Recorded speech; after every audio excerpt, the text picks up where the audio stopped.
Magandang araw mga bay. Ito na naman po si Bert para sa Bert Talks Daily. At pag-uusapan natin ngayon yung comparative data ng dalawang Southeast Asian nations. Isa doon, ang ating bansa, Pilipinas at saka Malaysia. We are going to be talking about military capabilities and of course engagements sa the past several decades. Kung ano ba yung exposure ng ating dalawang bansa. Hindi naman natin na wini-wish na magkaroon ng giyera or conflict between the two countries kasi magkaibigan yon eh. Malaysia at Pilipinas. Isang lahi lang yon. But then again, hindi maiiwasan kahit saang sulok man ng mundo, kahit pa magkalahi, paminsan-minsan magkakaroon ng conflict. So again, we are not here to wish and study probable scenarios in the event of a conflict. We're just going to be showing you yung military capacity, ability, and of course, yung anong meron ng mga assets yung dalawang Southeast Asian countries, in particular, the Philippines and Malaysia. So kung titingnan natin, ito yung mapa ng Pilipinas at ito naman yung Malaysia. So the probability of the two getting into a major conflict must be slim, but there's that chance still. Kasi nga yung contention o posibleng source ng girian yung hotspot dito yung Sabah. Kasi both the Philippines and Malaysia has its claim dito sa portion ng Sabah na which is actually and in the truth and with legal basis, yung Sabah naman ay pagmamay-ari ng the Sultanate of Sulu. And by the way, as we all know, the Sultanate of Sulu is part of the Philippines. So whatever the Sultanate of Sulu owns is also owned by the Philippines. So therefore, Sabah is part of the Philippines. However, alam natin na yung Sabah is currently part of the Federation of Malaysia. Isa siya sa mga estado ng Malaysia. To make the long story short, it has been annexed illegally. Pero ibang topic yon. We're not here to discuss about Sabah. We are just here to talk about the military capacity of both countries, the Philippines and Malaysia. All right. So kung tingnan natin, ito yung Southeast Asia. Ito yung Vietnam, Cambodia, Thailand, Malaysia, and then there's Brunei, Jerusalem, the Philippines, and Indonesia. So we're going to be comparing the military might of both countries, the Philippines and Malaysia. Dito makikita natin yung mga special forces ng Pilipinas at saka yung Malaysia. Both are more than capable to engage in any possible conflict. There's also that strong possibility the conflict may be part of what we call protection of its interest and, of course, the preservation of its territorial integrity and sovereignty. So, Philippines and Malaysia. Sa ngayon, yung aircraft natin sa Pilipinas, ito yung FA-50 Korean-made. At saka yung sa Malaysia naman, meron silang Sukhoi Su-30. Between the two, ito yung Sukhoi, yung fourth generation fighter. At saka ito yung FA-50 na gawang Korea is only an advanced trainer platform. Kung sabaga, dito sinasanay yung piloto bago sila sumampa o bago sila pwedeng maging piloto sa isang fourth generation fighter jet. In this case, this is also the Sukhoi Su-30 is a fourth generation fighter. Ang sa FA-50, since it is merely a trainer, it's not really meant for a job done usually by multi-role fighters and of course fourth generation aircrafts. So yung fourth generation dito sa FA-50 is ang avionics lang. So between a Sukhoi Su-30 and of course FA-50, mas angat ang Sukhoi Su-30. Russian made ito. So ilan pa sa mga matatawag natin na pambato na mga aircraft ng dalawang bansa ito. Tayo may Super Tucano, hindi siya fourth generation. Pwede siya pang insurgency It can conduct bombing operation or strafing, no, sa anti-insurgency campaign, pero hindi talaga to uubra sa dogfight pag lalo na ang katapat kagaya nito, yung F-18 ng Malaysia na gawang Amerika. So, ang F-18 is a fourth generation fighter. So walang walang masasabi tong Super Tucano gawang Brazil as compared to the US-made F-18. Alright? So, ganon yung medyo matatawag natin na diferensya ng Air Forces ng Philippines and of course, Malaysia. Pero sa land force, kung sa bagay yung tinatawag natin na infantry, di hamak na mas angat tayo in terms of experience. Pag-uusapan natin yan. So tingnan natin yung detail talaga between the two countries. Alright, dito makikita natin yung military power of the Philippines and Malaysia. So eto yung world map. Ito yung Canada, America, Brazil, Argentina, yun yung South America, and of course North America. Ang rehiyon natin is sa Southeast Asia. Ito yung Pilipinas. At saka ito naman yung Malaysia. I-zoom in natin. Ito, yung blue, Pilipinas. At saka ito naman yung Malaysia. Alright? Malapit lang yan. Kung sabaga, yung lahi natin kapareho lang, kadugo tayo ng Malaysia. What separates us is that most of Malaysians are belonging to the Muslim faith. And then of course, the Philippines, mostly, no, belongs to the Christian faith. So yun, yung kultura natin sa Pilipinas ay highly influenced by the Western countries in particular, nang dahil sa more than 3 centuries of Spanish rule, and of course, the Americans came, and the Japanese, and then the Americans. And yung Malaysia naman, it was colonized by the United Kingdom o yung Britanya. Para yung dating kolonya ang Pilipinas ng Espanya, while ang Malaysia ng Britanya. So dito, makikita natin yung comparison. The Philippines and Malaysia are both located in Southeast Asia. So between the Philippines and Malaysia, mas slightly bigger in terms of land area yung Malaysia kumpara sa Pilipinas. Because Malaysia's land area is 330,803 square kilometers, while that of the Philippines is 300,000 square kilometers. So, yung total population, medyo mas angat tayo sa populasyon. Currently, we are around 106,651,394 and counting yung Pilipinas. While Malaysia has 32,730,000 people. So, kung mga reserve lang ng yung kung sabaga yung manpower, angat yung Pilipinas. We are close to 3 times bigger in terms of population sa Malaysia. Okay? So ang Pilipinas is a major non-NATO ally ng Amerika. Hindi tayo miyembro ng NATO pero kalyado tayo ng Amerika. Alright? While Malaysia ay may kalyado rin. Part of an alliance composed of Australia, New Zealand, Singapore, and the United Kingdom. Itong mga bansang na-mention natin, Australia, Malaysia, New Zealand, at Singapore, mga dating kolonya ng Britanya. So kaya sila ay magtutulungan. Ang Pilipinas, ang sinasandalan natin ay ang Amerika. Pero ang tsansa na magkaroon ng gyera between the Philippines and Malaysia is a bit slim. Kasi nga hindi pwede na yung magkalyado na Britanya at Amerika ay papasok sa gyera nang dahil lamang sa kanilang mga former colonies. So pag-uusapan talaga yan. So that's why I believe there's a very slim chance of Malaysia and the Philippines getting into a shooting war. So tingnan natin yung comparison. Yung Malaysia may $3.6 billion na budget para sa kanilang armed forces, while the Philippines is a bit higher at $4.3 billion. Mas malaki yung budget ng Pilipinas kumpara sa Malaysia kasi nga mas medyo malaki slightly yung number of personnel ng Pilipinas. Malalaman natin yan eventually.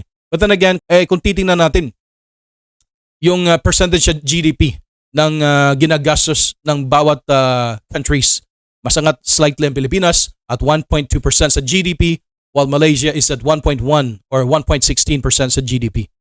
Nasa 0.6% ng budget ng Pilipinas sa militar, habang ang Malaysia is 0.5%.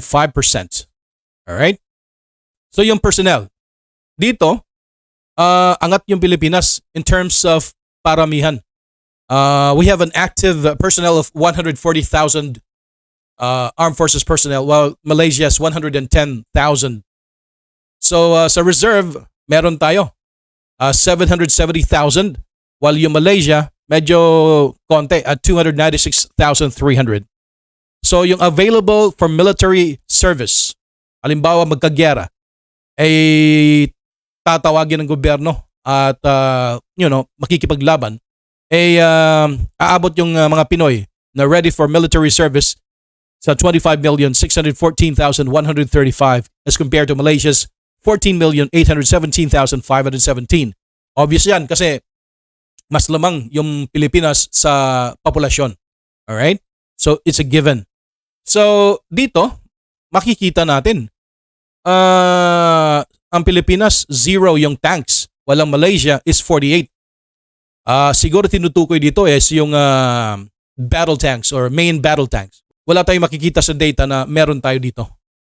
Ewan ko lang sa ibang ibang site yung comparison of the Philippines and Malaysian military strengths year 2022. Ngayong taon na to. So kung titingnan natin yung power index ng Pilipinas at Malaysia, yung Pilipinas is number 51 while Malaysia is number 48. Alright? Sa armored fighting vehicle, meron tayong 672 sa Pilipinas, whereas sa Malaysia is 1,386. Angat sila. So total artillery is 323 for the Philippines and 295 for Malaysia. Slightly higher ang sa atin. Pero sa mga self-propelled artillery, 0 ang Pilipinas, 30 naman sa Malaysia. Yung rocket artillery, 0 ang Pilipinas, 54 ang Malaysia. Angat na angat yung Malaysia dito. Habang sa Air Force naman, ang Pilipinas ay meron 219 total aircraft as compared to Malaysia's 221. Medyo angat ng konti yung Malaysia. Sa fighter aircraft, meron tayong 12. At yung Malaysia naman, 10. Pero yung 12 na yon, siguro yun yung FA-50 na gawang at galing Korea. Yung sa Malaysia, meron din silang fighter jets na gawang America at Russia. Alright? Pero sa multi-role aircraft, 0 tayo. At saka yung sa Malaysia, 39. Ang dami kumpara sa Pilipinas, 0 to 39. No? Yung attack aircraft, meron tayong 8. Ang Malaysia, 0 naman. Sa helicopters, meron tayong 127. Yung Malaysia, 63. Sa UCAV combat drone, parehong 0. Alright? So, halos hindi magkalayo ang Malaysia at Pilipinas. Pero in terms of the kind of fighter jets that we have, mas angat yung Malaysia.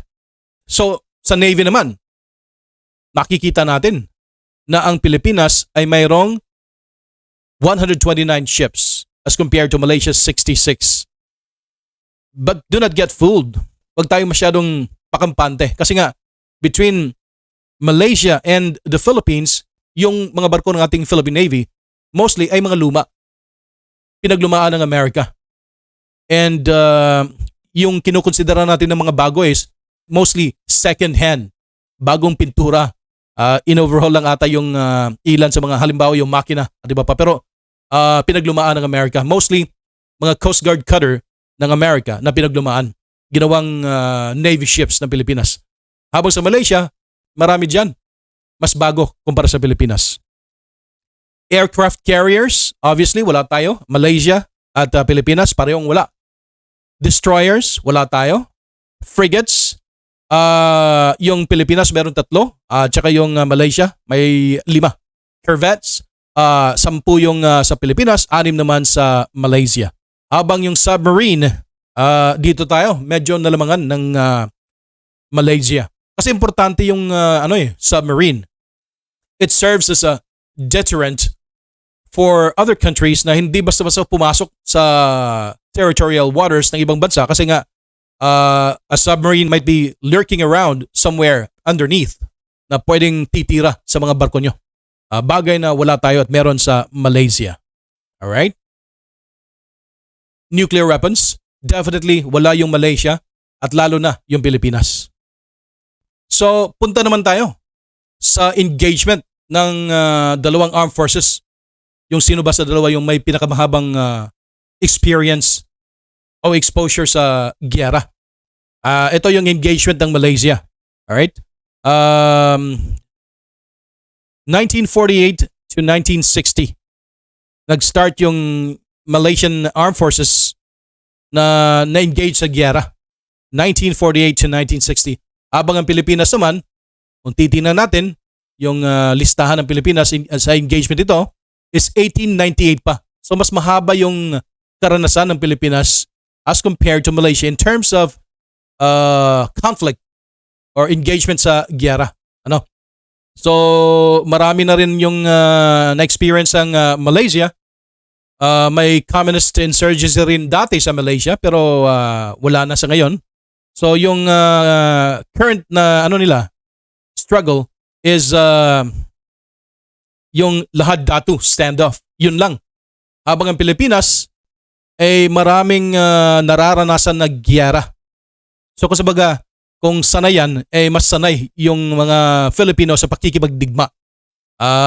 May engagement tayo sa giyera sa America, Japan, and then a lot of other wars like the Korean War, no? Kung saan di hamak na mas magaling yung sundalong Pinoy kasi nga yung South Korea was almost overwhelmed by the communists, and one of those who were able to stop the communist advances is the Filipino contingent na hindi talaga umatras. Yung ibang mga lahi, yung ibang mga contingent na mga South American and other battalions, umatras. Ang Pilipino lang hindi. So malaking pagkakautang yung Korea sa ating bansang Pilipinas. So yung engagement hanggang sa ngayon ng Pilipinas is yung sa mga more conflict at saka yung communist rebellion up to the present. So yung giyera parang kinakain ng mga Pinoy, no? Sanay na sanay yung ating infantry. Between Malaysian infantry and the Filipino infantry, di hamak na mas malawak ang experience, exposure at engagement ng ating Philippine Army in particular. Doon lang medyo angat yung Malaysia sa naval assets nila at saka yung sa Air Force. Pero in terms of infantry, like yung Philippine Marines, Philippine Army, Scout Ranger, Airborne, at iba pang miyembro ng Special Forces, ang dami sa atin na hindi matatawaran ang experience ng mga units ng ating Army at yung Marines. So meron din naman silang Special Forces, ang Malaysia, and also, well, the Philippines also has its own. So halos patas lang. But then again, we are not wishing for these two countries to get engaged in a conflict. Pero dito ay pinag-uusapan natin yung capacity, yung ability, and its assets para naman aware tayo kung sakasakali lang. So yun na nga. Nakita natin, we were able to compare the two countries, its military might and capacity. Whenever a conflict arises, we will never know what will happen. Especially sa modern day battlefield. Kasi nga, may mga bagong mga teknolohiya at mga equipments na kagamitang pangyara na that could turn the tide of war in favor of the country who has the most technological advances na medyo wala sa iba. So yun lang muna ang ating pinag-uusapan patungkol sa capacity, assets, and ability of both armed forces of the Philippines and Malaysia. Kung mayroon kayong mga komento o gustong ipalabas ng mga pananaw, just leave your comments below and I will be reading them. And of course, I would just want to thank you and shout out sa lahat sumuporta sa channel na to. At para naman lalakas yung channel natin, palakasin natin to. Kung pwede sana, i-share nyo yung mga videos natin. At saka i-like na rin. And definitely, please do subscribe kung hindi pa kayo nakapag-subscribe sa Bert Talks Daily. Hanggang sa muli, ito naman po si Bert I'll see you next time. God bless.